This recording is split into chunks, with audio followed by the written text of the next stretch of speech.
There's a funny thing that happens when we're writing our memoir.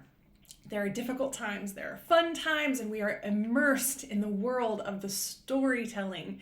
It's all words and symbols and beautiful ideas that you're putting on the page for the people you really want to help. And then you got to do the marketing.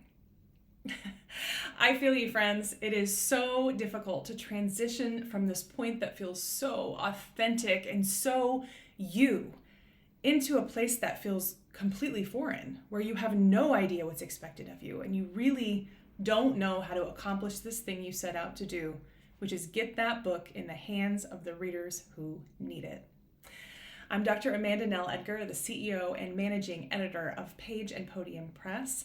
And today I want to share a way that you can reunify your writing and your storytelling process with marketing. Today, let's talk about the 6 secrets of marketing a memoir.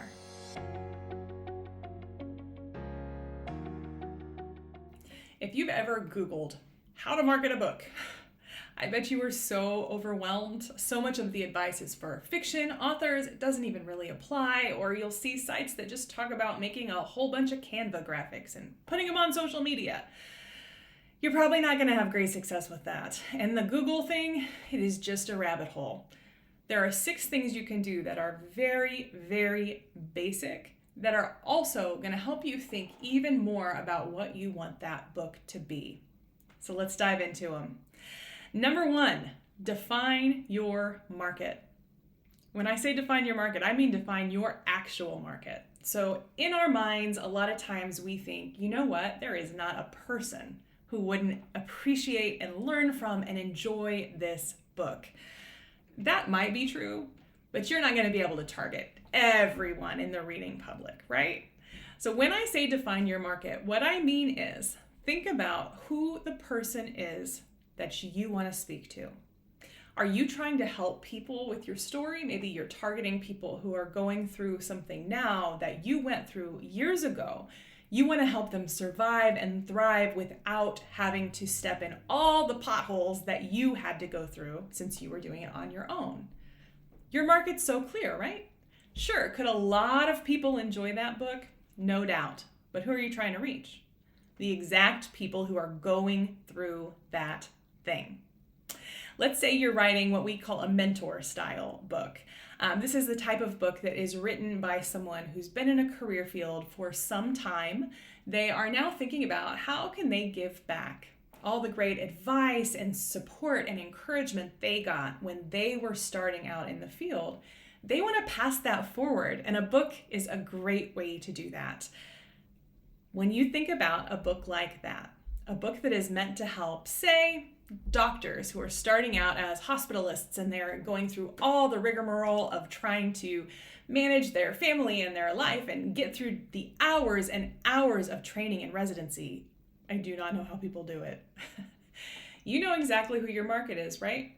Your market are people who are starting out as doctors. You might even target med students, maybe even pre-med, but you are looking for a very specific person who is going through the steps that you're going to talk about in your book. Now that's a really easy example, right? Because the market is built right in. But here's the secret. Every book has a market built in. It all depends on your purpose.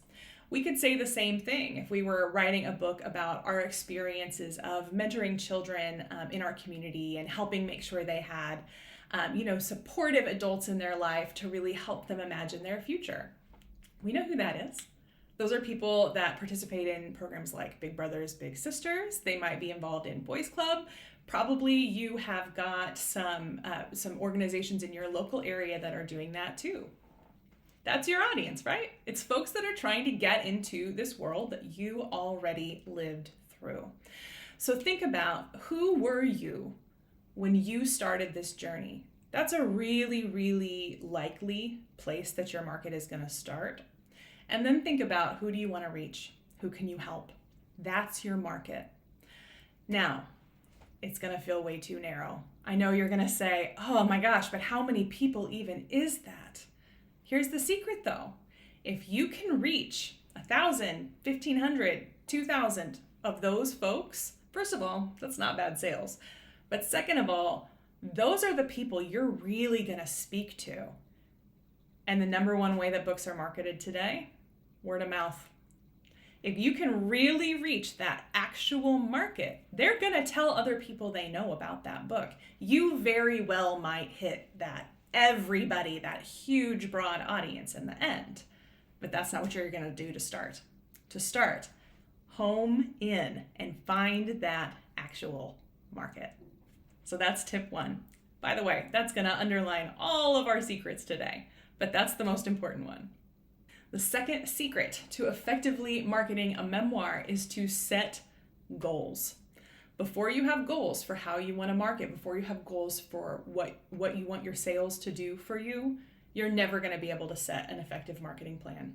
No matter what you do, somebody's going to have something else you should have done, or something else you could have done, or something you forgot about. Whatever you do, it's going to go off track if you don't have a clear set of goals. So what do I mean by goals? Well, a lot of times I find that people jump straight to sales goals, right? They want to sell a particular number of books, say, or they want to hit some bestseller list, New York Times or otherwise. Those are great goals. But when I think about setting a goal for a memoir, I want to change somebody's life, right? I want to put this story, this vulnerable story out there. I want to know it made a difference in people's lives. So who do you want to reach and to what degree? That's your goal. Are you trying to make sure that you speak to 10 book clubs with readers who are interested in the types of things that you do? That's a great goal. Do you want to make sure that you reach 100, 200, 500, 1,000 high school kids and tell them your story? That's an amazing goal. Do you want to make sure that your friends and family all have access to all your stories long after you're gone? That's an incredible goal. But all of those goals are going to have you do different kinds of things. And by the way, none of those goals require you to dance on TikTok. You can find all kinds of ways to reach those audiences. But until you have clear goals for how you want to reach people, what you want them to know, and how your story is going to help them better their life, get to the place they want to be, you're not going to be able to set an effective marketing plan. So the second secret to marketing your memoir, figure out what you want your book to do. Set your goals, write them down, and keep them close to your heart so that you aren't overwhelmed or discouraged when you see all the other marketing advice that's floating around there in the ether. Number 3, the third thing that I want to point out to you that I find a lot of authors are not aware of as an option are bulk and sponsored sales. A lot of times when we think of selling books, we're thinking of our KDP dashboard or our Ingram Spark dashboard, or if you're self-published, or maybe you just think about the royalty check that you're going to get after you've earned out your advance.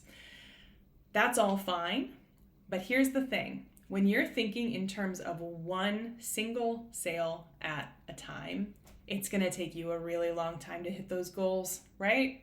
And for some of the goals we talked about a second ago, you'll never even know if you hit them. So instead of focusing on getting each individual person to that Amazon page, instead focus on what kinds of organizations share your purpose. So let's say, for instance, you are working on this book about mentoring your community's children. Well, why not reach out to all of the different organizations that train mentors in that kind of a process and see whether they would be willing to buy 500 books.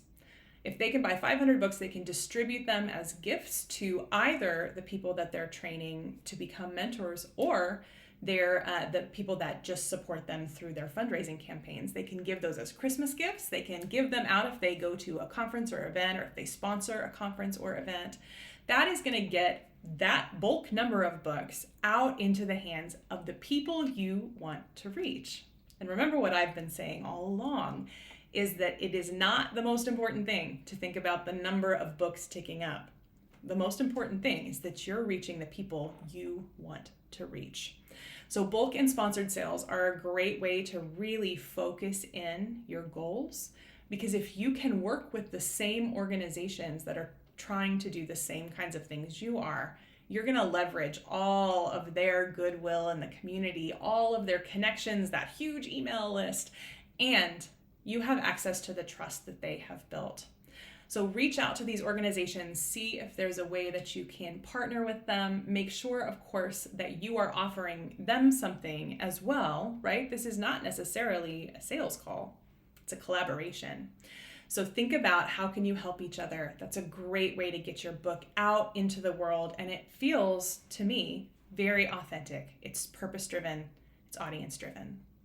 Number 4, this one is pretty similar to the previous, and that is if you can find a bookstore that either is mission aligned with you or it's local and they are supporters of your local community, or there's some other connection you've got, you can make them a pre-order partner. Now that is to say, you can call them, you can see if you can set up either a signing. I know folks love a signing, but even better is going to be some kind of a special display. Now, you're going to need to start doing this well in advance. Oftentimes, smaller bookstores are going to start choosing what will be on the shelves 6 months in advance, all the way up to a year. And even like Barnes & Noble is more like 18 months. But the smaller stores often are so excited to have authors reach out to them. It gives them so much life and energy. And in this world where Amazon is really the go-to place that people buy books, bookstores have had to shift their model, right? Bookstores have to get people in their doors for events. Why don't you do an event? That is mutually beneficial. If you can find one, again, that has the same kinds of values that you do, win-win, right? You're going to give this real sense of connection and genuine authenticity to your readers. You're going to help the bookstore out by giving them an event that's going to help get people in the door. And of course, you get your book in front of the people who you want to buy it. Plus, let's face it, it's so fun to go visit your book in a bookstore. Highly recommend. So think about if you can find a pre-order partner. Again, you're going to have to do this pretty early in the launch period. And you will need to have a manuscript that you can share with them. Most of them are going to, of course, want to look at the book before they commit to putting it in their bookstore. So you got to plan ahead a little bit, but I promise this one is so worth it. Number 5, this is one that I do see on the internet quite a bit, so I suspect it won't be new to you, or at least not all the way new, but that is to build a launch team. So what do I mean by launch team? And here is where I think we start to go a little bit awry on this piece of advice. Launch team sounds huge. It sounds so overwhelming. What even is a launch? And I'll tell you, if you start Googling how to run a launch, just don't do it. It's really overwhelming. It is business owners with huge sales funnels. Don't do that. All we mean by launch team are that you're going to find your ride or die people that are here for you, that are going to buy your book. Absolutely, they already were going to. Maybe they're some of the people that encouraged you to write it in the first place, right? Make a list of all of the dreamiest people that you know really well. These are the kind of people that, yeah, it's kind of scary to give them your book to read, but you also know they're going to be gentle with you. That's your launch team. Make a list of all the people on your launch team, and a few months before your book is set to release, reach out and tell them you need their help. Get them involved. Tell them they're so important to the success of your book, and tell them what success means to you. Because sometimes I think people say, oh, you're so integral to the success of my book. And I think the other person hears, you're going to help me make a ton of money. Listen, maybe they want to help you make a ton of money too. But it's so much more powerful if you can say, I want you to be an integral part of the success of my book, which I am hoping is going to change the lives of so many children. Who could say no to that? That's such a great opportunity, right? What an amazing way to participate in a cause that's really bigger than any of us, simply by joining a launch team. Now, what are we going to ask our launch team to do? Pretty simple. 1, they're going to be our hype people. They're going to talk about the book. They're going to share about the book. If you have social media posts you make, they're going to share those. They're going to circulate those. Every single time you share something, they're going to like it. If they've got friends that, for example, run a podcast, work at the radio station, they might be able to get you a connection that way. But the number one thing they're going to do is they're going to buy your book and they're going to rate and review it. Here's the reason that is so important that you need to organize that. During the first month of any book's publication, Amazon is going to give your book a little bit of a boost in its algorithm. It's great. It's just giving you a little runway to get started and make sure that you're successful. The more people buy during that period and during the pre-order period before, the more Amazon believes that this is a book it wants to keep boosting. Amazon, I'll say it, Amazon doesn't care about helping the children. They care about money, right? So you've got to demonstrate that your book is going to bring them money by selling. So if all of your launch team members can buy that book, ideally on the first or second day it's launched, if not during pre-order, but then they also need to actually read it. They need to go to Amazon. They need to leave a review. Positive is best. Because that is going to give you so much credibility. That alone is going to help you be more successful with your bulk sales campaigns, your sponsored sales campaigns. If you're wanting to do speaking engagements, all having that what's called a POP review, point of purchase review, that is so, so helpful to all of the other marketing activities you may want to eventually do. And it's your friends. What could be less scary, right? All right. So we're definitely going to put our launch team together. And last but not least, another values-based strategy that you can use to make sure that your memoir marketing is as authentic and you as your memoir itself. And that is collaborate with others who share your values. All right, there's two pieces of this puzzle. The first I want to talk about is, what do I mean by people who share your values? I don't mean, your spouse or your partner or, your kids. I'm talking, when I say this, about people who are just up a level from the average person in terms of the sway they have in public. So this is going to be people like podcasters, say, maybe people who run a pretty successful blog, folks who have a high following, that's an engaged following on social media. That's really helpful. It also can be people who have in real life, IRL influence. So this might be people like pastors. It might be, doctors or teachers, depending on the topic of your book. It might be, your local or state politicians. You'll have to think about it based on your values and the purpose of your book. But think about, who are these people that hold a lot of sway, and then invite them to a collaboration. Okay, so what do I mean by collaboration? This can look all kinds of ways, and the most important thing is you need to do something you enjoy. So maybe you love writing. Of course, you wrote a memoir, right? One great way to collaborate, offer to do a guest post. You are going to write about something that you care deeply about, something that's probably connected to your memoir, but the point is that as you wrap up that guest post, you're going to mention your book. People who connect with you in terms of your values are going to be interested in what that book is. You're going to send them straight to your Amazon page where they can order. If you would rather speak, if you feel really comfortable speaking in front of people, but you really don't feel like you have the time to write something else on top of the memoir you just wrote, you might think about whether you can do some guest speaking. Is this a person that is in front of groups fairly often? Could you do a panel discussion where maybe the two of you would invite a couple of other community members with similar values? Everybody's going to share.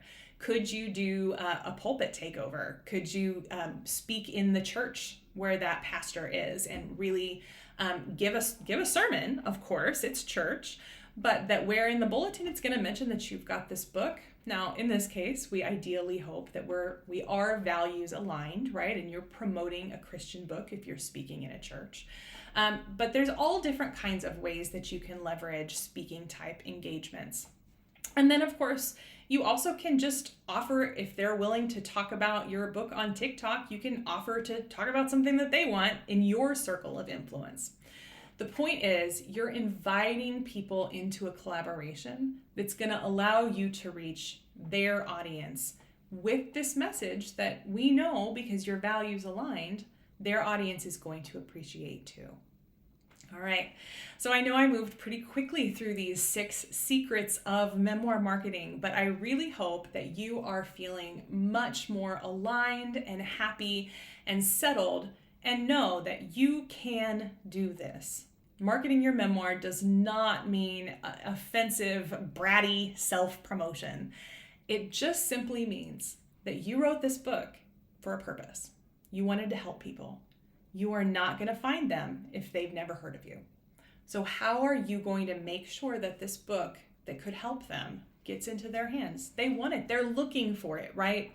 You have just got to be in front of them while they're looking so that you can hand them that book and make their lives even better. And if you need help with any of this, if you'd like a marketing consult, we're happy to do that for free. You can just pop on over to pageandpodium.com and sign up to have a free consult. You'll see lots of other resources there too. We've got a pre-memoir checklist if you haven't started writing. We've got a quiz you can take that's going to give you some publishing advice, all kinds of free resources, and I hope to see you over there soon. Happy writing!